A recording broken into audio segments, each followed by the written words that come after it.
In this video, we are going to show you how to reset your engine oil life monitor on this Ford Fusion. This will be done from inside your passenger compartment. Let's get into it. Okay friend, let's get started on our job. From inside the passenger compartment, you want to have your key in the on position.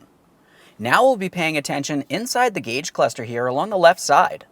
We need to scroll down to the settings screen right down here. To do that, I'm using the buttons on the steering wheel itself.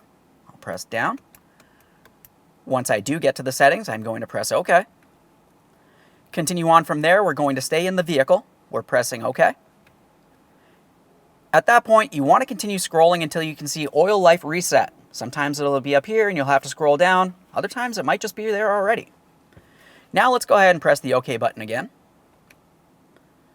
It's telling me that we're at 75%, but I do want to reset it, so I'm going to hold the OK button. Perfect. Okay, friend, we finished our maintenance light reset. Thanks for watching. When only the best will do, demand TRQ. The only company that lets you view before you do.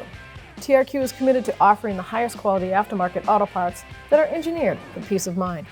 Thanks for using and viewing with TRQ.